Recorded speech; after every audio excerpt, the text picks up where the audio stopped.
Right, Bob, you're down at Cheltenham today in your role as sort of Centre of Excellence Ofsted. Tell me a bit about your job and how it's going so far. Well, I've been doing it for just over a year now, and yeah, I've settled into it really well. I enjoy coming into different clubs and looking at their youth development programmes, and the job entails just monitoring the youth programme from under nines right the way through to the under 18 team, and I come in and watch their games on a Saturday morning and Sunday morning, and also come and view their training, both the youth team and the schoolboys, and just make sure that everything's in place and that the boys are getting, the right coaching and the right facilities to become the best possible players they can become. Yeah. And I do that at all the clubs that I look after. Yeah, so you cover the whole of the southwest, don't you, at the moment? Yeah. I've got 14 clubs, and predominantly the southwest. I come up obviously to Cheltenham and then pass to Walsall and Shrewsbury as well, and all the clubs right through from Bristol down to Plymouth and Torquay, out to the two Welsh clubs, Swansea and Cardiff, and then out the other side to Swindon and Oxford as well. So a little spread around. So you're looking to make sure everything's done properly, and what specific things are you looking for, to make sure things are they're doing the best for the young lads? Well, as I just said, that the coaching's right for them. That the right level of coaches are in place, and that the environment that's being bred from through the club is a good one, and the facilities are good where they're training, and of a good quality and safe, and also same with the games as well, so that everything about their education as young footballers is as good as it possibly can be. And we appreciate that in these times in particular, it's very difficult for some clubs at the lower levels to get everything at 100%.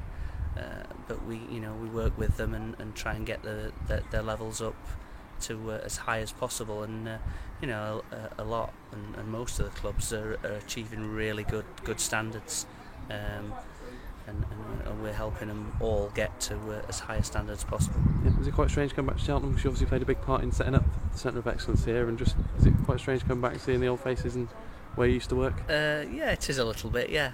But you move on, and I enjoyed my time here. It was a great time. When I think back to it, it's a lot of years, and not very many people work for a club for that length of time, and it just seemed to have flown by. 16, 17 years seems to have gone really quickly, and as I say, I really enjoyed it as a player, and then as a coach at different levels of coaching, at youth team, and then up with the first team and everything. But it changed for one or two different reasons, and obviously I moved on, and then from that, you get on and see where you go in football, and I weren't sure. I've got to be honest, I weren't sure where I was going to go and what I was going to do as far as coaching and my future career, and then this job came along, and I thought that could be a good job for me, and it's turned out that way. And as I say, I've been doing it a year now, and I'm enjoying it. It's good. Yeah, John Brook was already involved when you left, but now Russell Milton's come in, and a couple of your old teammates are here. Seabrook's joined.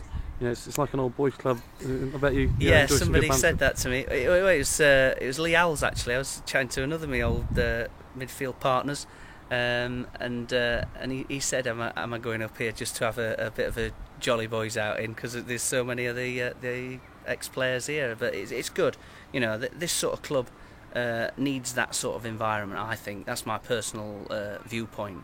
That a club like Cheltenham Town thrives on that sort of environment where there's young, energetic coaches who know the club, know what the culture is, know what it can and can't achieve, and when you get that, then that's when you start to achieve and overachieve, which has been this club's successes over the last few years. We all know that when we got into League One, it was going to be really, really tough. And for a club of this size and the resources and the crowds that they're able to draw in, it's a massive achievement to be playing at that level. And they had difficult times, and now they're in League Two and rebuilding again, and hopefully it's going to be an upward rise now, and they can get to those levels, and then it's onwards and upwards from there, and who knows where they can go. You can have some amazing times again, and I hope they do.